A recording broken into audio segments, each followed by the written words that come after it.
You see me in like the same gear every day. This is what I dress like in real life, just so you guys know. This is what I look like when I'm not in a Yeah. You know, I talk about this all the time with my family, friends, the people that I kind of let my guard down with. Wouldn't it be great if like Phil Jackson had to wear a full Laker uniform? That'd be great, right? We're the only sport in baseball where you wear a uniform. So. What are you gonna do with that photo? Like blow it up so you can practice interviewing over the offseason? Yeah.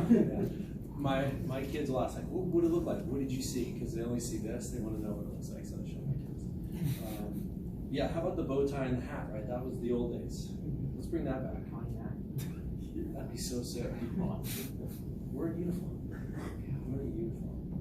So that's how you guys see me. But this is what I normally dress like. All right. What do we got? Good to see everybody.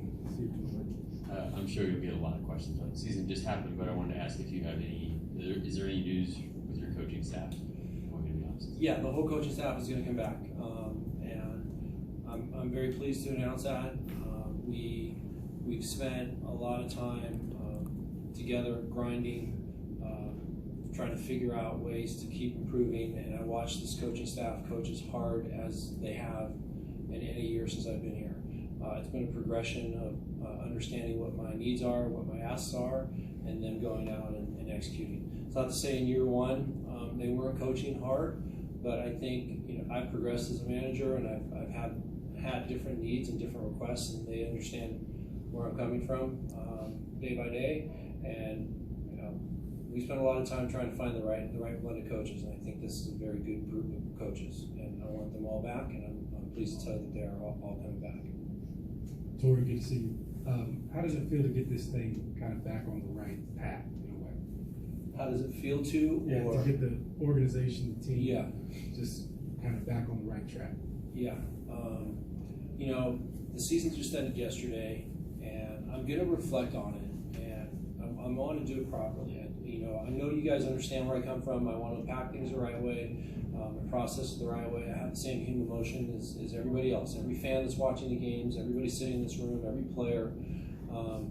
But where I'm at right now is that I am proud of what we've done. I'm proud of the accomplishment that we had during the course of this 22 season. We had a low bar to eclipse from last year. We won 74 games. I'm proud of that. It's a 22-game improvement. But we've won 74 games. Let's be mindful of where we're at and where we're trying to get to. I want to enjoy the 74 that we won, and I do. And we've continued to build on that number of 74. But we still have a lot of work to do. And I'm not going to be satisfied with anything less than everybody going out on a daily basis, coaches first, and coaching their butts off, and players doing their job. We got to get to that top of the mountain and stay there. And we got a long journey before we get there. So I feel good about the year. I love the culture that is being created. I love the steps that we have taken. But we won 74 games. We got to go. We got a lot of work to do. I saw that news that Merrill was going to be on Team USA. Just your reaction to that, and I was curious how much conversation went into that, and if there are any challenges that poses for you guys. Yes, I have seen it, and we're very proud of Merrill for that. He is a very well-deserved honor. He was our 200 inning guy this year. Not many did that. He posted every fifth day. He was unbelievable executing a game plan and helping us win baseball games. So he deserves that. Yes, we've had several conversations, Mike included, about what it's going to look like, what the landscape's going to look like. It's a very tricky time for a pitcher's build-up. He was well aware of the challenges. We presented those challenges. He knew them already, but he wants to represent his country. We do not want to get in the way of that. What it means right now is we have to be creative. I don't know what it's going to look like. We don't know the dates. We don't know, what his start date is. But we will crunch that information and build it backwards to build him up to a very healthy pitch count, so he's not going to be put in harm's way. And I know he's excited about it. The conversation that I had with him one-on-one was one that he would love to do it, but he just wants to make sure that he's going to be in a good spot and built up and be safe. Torey, since they picked up your option, you're coming back next year. Do you feel like, given that you guys have kind of raised the bar compared to last year, what this team's expectations are competitively, do you think you will be evaluated on kind of different factors than you were this year, and do you think you should be evaluated on different things? Yeah, I think I should be evaluated for my performance. I'm in charge of what's going on from a dugout level, and I think I should be evaluated every day. And I'm thankful that Ken, Derek, and Mike have found enough faith in me to bring me back, and I don't want to let them down. This is my job every single day, and I'm thankful for that. I want to earn their trust that I'm the right guy to lead them to a place that we all want to get to. Be mindful that we got some work to do, right? But yeah, I'm not afraid to be evaluated. I think I've signed up for this, and if I'm not doing my job, somebody else should. And I want to do my job to the best of my ability every single day. Torey, we just spoke with Josh Rojas, and he indicated that you had spoken to the team and that there was 20 to 30 games were left on the table. That could have been the difference in the construction of the season. Yeah. How do you take those 20 and 30 games and turn it around? Yeah.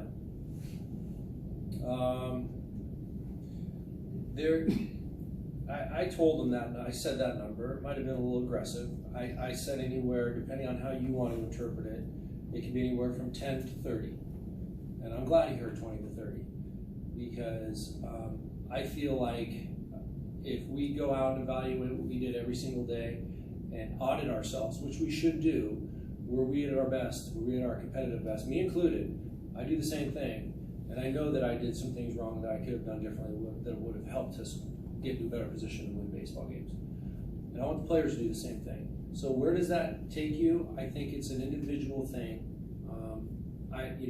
In the past week, it happened 3 times. And we know what happened. Everybody wants to throw it on the bullpen, which is an easy target. Certainly they were responsible for a lot of this. But other areas were responsible for a lot of it too. It could have been a defensive miscue. It could have been a bad pitch or 5 bad pitches. It could have been grounding into a double play at a very critical point in time in the game. It wasn't the 9th inning when everything is absolutely amplified. So we identified a lot of different areas that we need to tighten up. And we talk about winning the inch here. It's part of our culture. Winning the inch means preparing to get the job done. Being at your competitive best when your competitive best is needed. That's what I want guys to focus on. I want them to do their own audit and say, where did I not do my job? And where can I learn to do my job better? Torey, perhaps there's a little recency bias occurring here. I think the cumulative weight of so many late inning bullpen failures certainly put a lot of pressure on the players. I'm not a professional player. Yeah. I've been in a dugout, so I can't speak to that level. Yeah. But can you tell me that doesn't put an extra layer of pressure on them that may in turn cause some of those miscues or poor at-bats late in innings where they feel like they have to be too perfect? It's a fair ask. I believe in synergy. I believe in when one area is pulling as hard as the other, that it doubles in power. And we're talking about synergy here. In my opinion, winning a 2-1 game that you just scratch out and eke out because you've done the bare minimum on offense, the pitchers pick up the slack. That adds value coming to the ballpark the next day. I don't want to deny that. We can't win every game 5-1. We can't extend every lead from 3-1 and get that big hit and make it 5-1. It gives us a little more of a cushion. We've got to find a way to win every game we're supposed to win. That creates synergy. I think that's kind of what you're talking about, and I don't want to point it at one area, because a little bit of what I just said to Mark is that there were points in times where if we made defensive plays, we would have been out of the 8th inning at 5-2, and we weren't. Instead, it was 5-4. Those are the things that I want to focus on. Those are the things that I'm asking the coaches to absolutely bear down on this offseason and find a way to make sure that we are teaching guys to at the most critical moment, make the best play they possibly can. There's got to be a little shift in mindset for me. We got to go out there with an attitude that we are going to get it done. That's something we're gonna hone in on this offseason. We've already begun talking about it as coaches. More of a mental makeup. And I wish I could remember what Monty said recently. It had more about being like a stamina exercise of some sort. You guys probably heard this recently. I don't know exactly what it was, but a mental stamina exercise to challenge yourself mentally to be gassed up and ready for the hardest challenge. That's something that I want to bear down on this offseason, and we're going to talk about that through the course of spring. So I don't want to put it on one area, and I know, but I believe in synergy. Sure. Was there any player on the roster, especially the young players, that by the end of the season had kind of changed the way you viewed them and what you thought they were capable of?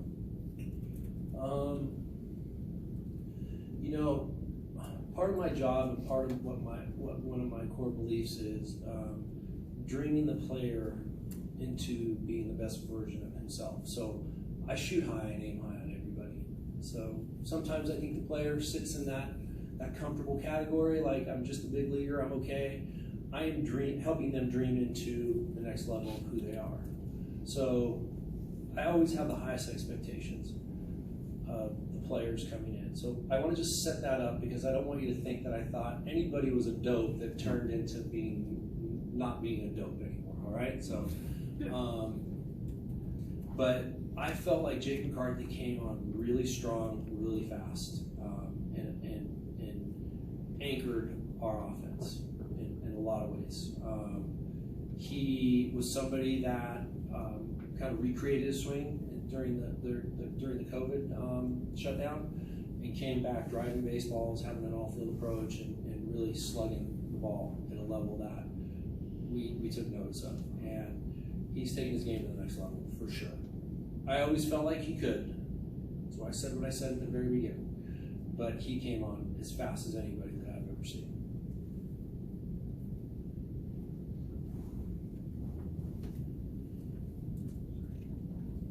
Torey, I know you don't necessarily want to get too excited about a 74-win season, but Yeah. it did seem from the outside just that, for having the season that you guys had, there were a lot of memorable moments throughout the year, from Zach Gallen's scoreless inning streak, biggest comeback win in franchise history on Corbin Carroll's debut, just Buddy Kennedy's big moment, right? There's a few of them. Is that your sense as well, that even though the results weren't great, there were a lot of moments that stuck out from this year? Yeah, for sure. And I don't want to downplay what you're talking about, and Cam talked about it too. And I don't want to mislead people into thinking that I am super proud of what we did this year. I am absolutely 100% thrilled of the achievements that we had this year. But I still want to say that we got to go, right? But yes, there were so many golden moments where either I was shaking my head in just like amazement, or just smiling with pure delight at some of the situations that these players grinded through and came out the other side in a very successful way. Those are the greatest moments for me, believe it or not. When I see a player run off the field with a big smile on their face for something that I know they've been working really hard to accomplish, there's nothing better as a teacher when you see that. But yeah, you hit on a bunch of them. The 7-run deficit,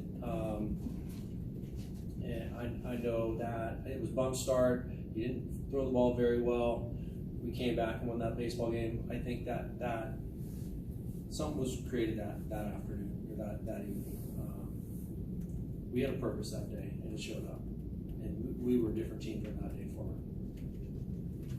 Torey, we had ballpark size and AstroTurf back in the 80s lead us to whitey ball. Yeah. And this year we saw a 21st century version of whitey ball with the team here.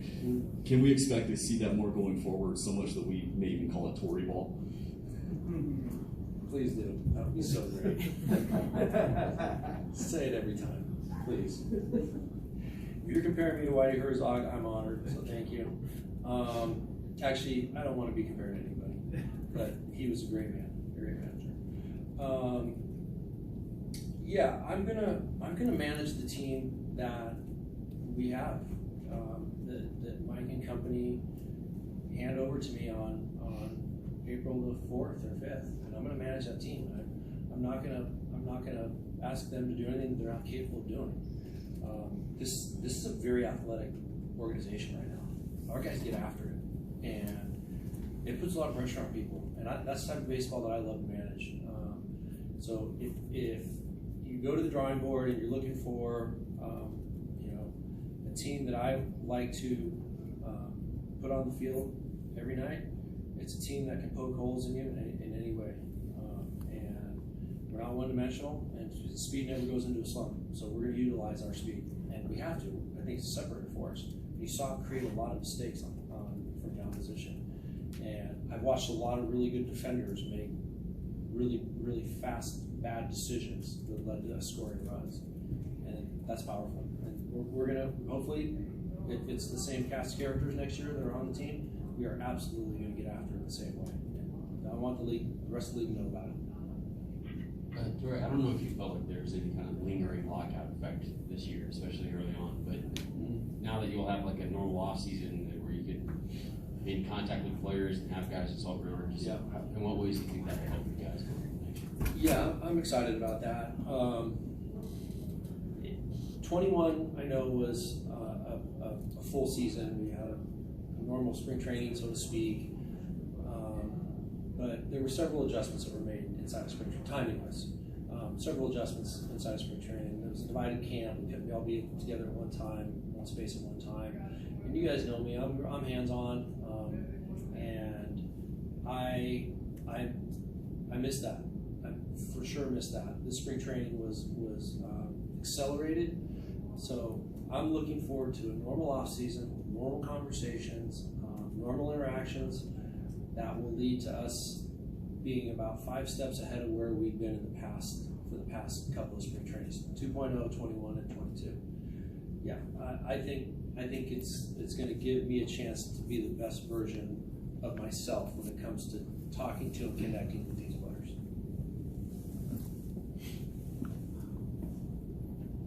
We asked Mike about the DH too, and I'll ask you as well. Because we talked about how the National League started very slowly because of the lockout and creating a DH mentality. Yeah. Would you like to have somebody in the lineup 140, 150 days as a DH, kind of like a Nelson Cruz or David Ortiz in your position? Yeah. Or the way that you handle the DH on a rotating basis? I mean, of course, I'd love to have somebody as impactful as David Ortiz, or somebody that can reverse the game on any given night, for sure. But we have a lot of really good young players inside of our organization, and if I can get a rotation like we did this year, I think that works very well. The players got in rhythm with me, and I think it translated. I don't know where our DH sat inside of the rest of the league, but I feel like it gave everybody a chance to stay involved and stay engaged, timed up wise, timing wise with their swing. So I don't know. That's a good question. I will of course take David Ortiz. Who would have done, right? But if it works the way it worked this year, I thought it was very successful as well. Well, J.D. Martinez too is becoming a free agent. Yeah. I know that name has been kicked around, and he had quite a ride here. Yeah, But someone like that to fit your mentality. Yeah. Of course, who wouldn't want somebody like J.D. Martinez, right? He anchored us in 17. He's had several good years, but that's not my department. We'll figure out how to make it work. I know that. Thank you. Yeah. Torey, does Madison have a guaranteed spot in this rotation moving forward, given all the young arms you have? Is that something he's going to have to earn? I want him to. I want them to be one of our 5 coming out of spring training next year. But it's competitive. It's very competitive, and I think competitiveness eliminates complacency. And I want guys to come in ready to go. And we set a standard here.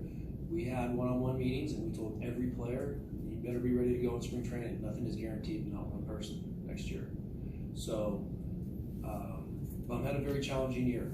He's got big shoulders. He's gonna figure some things out. I know that. He's a vet. He's a good vet to say, like, I got to improve. I know he wants to, but I can't say what's going to happen in spring training. But I want Bum to be one of the 5.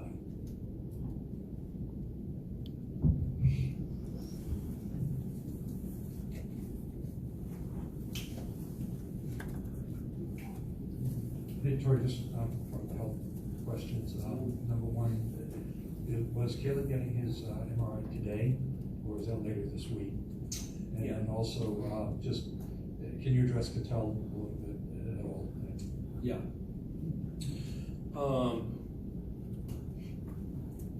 Yeah. Caleb is being evaluated today, so we are hoping for the best news possible with Caleb. And well, I'm sure that at some point you'll get the medical update. I know we aren't going to be sitting with you guys, but it'll get pushed out somehow, some way as to what's going on with Caleb. Emmanuel Rivera is being evaluated by our hand specialist today. Nick Ahmed has begun his baseball progression. I think he is going to try to get as close to the readiness that is possible, and then head back home and have a normal build-up through the offseason. Cattell Marte, unfortunately, I cannot tell you exactly what his situation is, but structurally, his body was fine, and I think he's back home with the Dominican right now.